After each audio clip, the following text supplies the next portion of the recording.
कबीर कहते हैं मोर संगे दो ही जना, एक वैष्णो एक राम, एक है दाता मुक्ति का वही सुमरावे नाम। और आज पूरी दुनिया राम नाम का ही सुमरन कर रही है, क्योंकि अयोध्या में महा उत्सव होने वाला है। पूरी दुनिया में उत्साह है। और भारत की बात करें तो केरल से लेकर जम्मू कश्मीर तक और दिल्ली से लेकर अयोध्या तक लोगों का उल्लास हिलोरे मार रहा है और सब तरह तरह से राम के प्रति अपनी आस्था को प्रकट कर रहे हैं। आपको हम 22 जनवरी को लेकर जो उत्साह है उसकी एक ऑल इंडिया रिपोर्ट दिखाते हैं।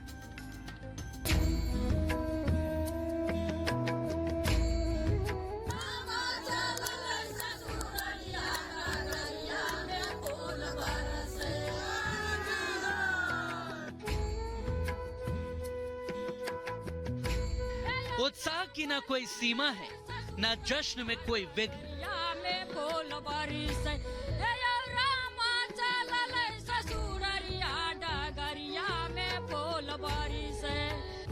रामलला के प्राण प्रतिष्ठा समारोह में आनंद 7वें आसमान पर है। हर कोई बस राम भक्ति के रस में भीगा हुआ है।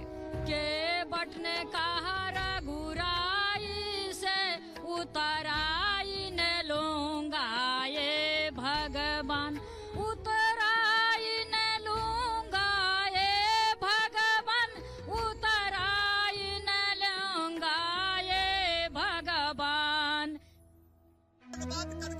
अयोध्या से मिथिला तक राम नाम की गूंज है। ये राम भक्त भगवान के ससुराल और माता जानकी के मायके नेपाल से आए हैं। हजारों लोग 22 जनवरी से पहले रामलला के दर्शन के लिए राम यात्रा पर निकले।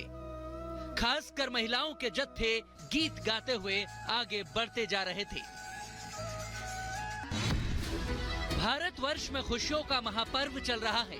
त्रेता युग में जब भगवान राम अपने भाइयों के साथ मिथिला नरेश जनक जी के यहाँ पर विवाह बंधन में बंधने गए थे, तब भी जनकपुर में मानो ऐसी ही खुशियां रही होगी जैसे मिथिलावासी अब अयोध्या में आकर मना रहे हैं। जो नागरिया के डागरिया बता दे कोई,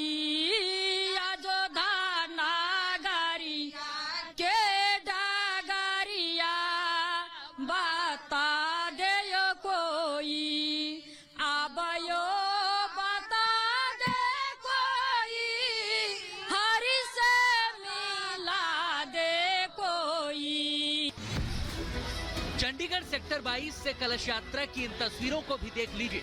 राम जी के लिए कलश यात्रा निकाली गई।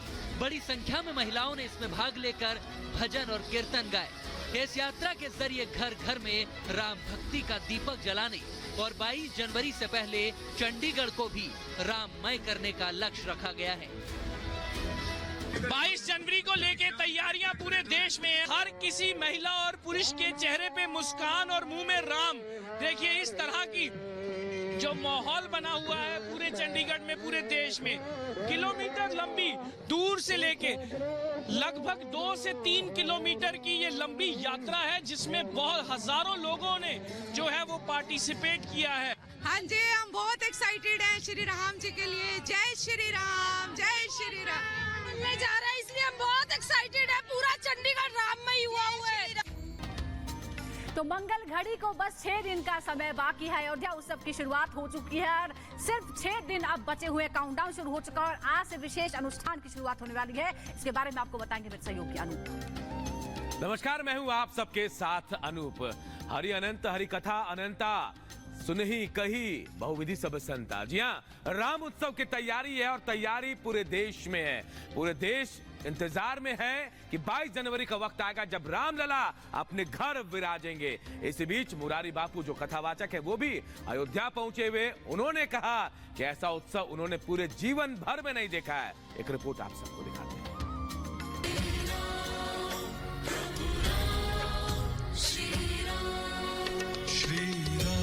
चंद्र कृपालु भजु मन हरण भव भय दारुणम नव कंज। पूरी दुनिया अयोध्या में श्री राम के आगमन की राह देख रही है।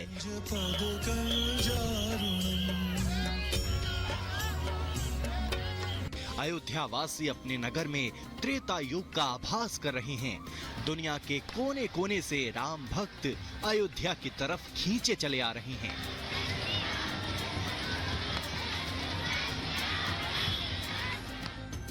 मुरारी बापू का नाम देश के चर्चित राम कथा वाचक में एक है। मुरारी बापू भारत समेत दुनिया भर के अलग अलग देशों में राम कथा का आयोजन कराते हैं।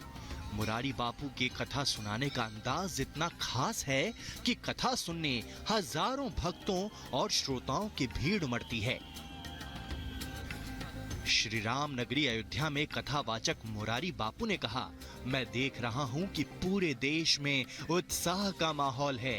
श्री राम 22 जनवरी को अपने घर में विराजमान होंगे। कि पूरे देश में और जैसे आपने कहा विदेश में भी एक बहुत स्वयंभू उत्साह का वातावरण है, क्योंकि राम आदि अनादि तत्व है। मैं 80 साल की ओर गति कर रहा हूं आयु की। मैंने तो दुनिया में अपनी उम्र में परमात्मा की मूर्ति में प्राण प्रतिष्ठा का ऐसा वैश्विक उत्सव के बारे में न सुना है न देखा है, क्योंकि राम पूरे विश्व के हैं, त्रिभुवन के हैं। इसलिए ये राम मंदिर और राम जी का उसमें विराजमान होना और प्राण प्रतिष्ठित होना, ये विश्व मंगल के लिए एक बहुत बड़ा सगुन है। मुरारी बापू ने शंकराचार्य पर चल रहे विवाद पर कहा कि किसी की राय पर कुछ नहीं कह सकता। सब अपनी अपनी राय, अपने अपने विचार होते हैं, अपने अपने विचारों के अनुसार वो अपनी राय देते हैं, तो मैं उसमें कुछ नहीं कह सकता।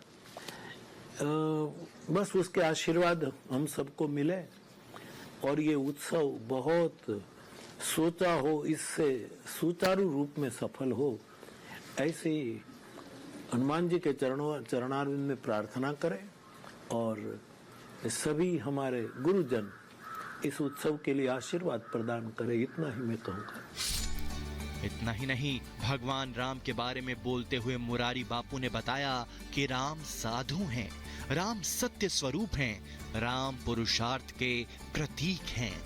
राम साधु है, राम सत्य स्वरूप है, राम पुरुषार्थ और पुरुषार्थ के प्रतीक है।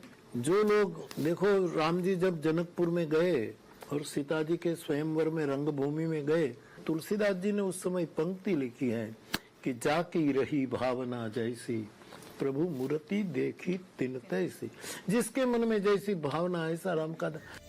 रामलला के प्राण प्रतिष्ठा में कांग्रेस और अन्य दलों के न जाने पर मुरारी बापू ने कहा, किसका उद्धार होगा वो तो राम जाने। किसका उद्धार हो न हो तो राम जाने। देखो, ऐसे मंगल अवसर पर शरीक होना ये भी नसीब होना चाहिए, अपने भाग्य की बात है। लेकिन सब अपने अपने तरीके से सोचते हैं। लेकिन भगवान राम को, राम कथा को, राम मंदिर को राजनीति में घसीटना नहीं चाहिए।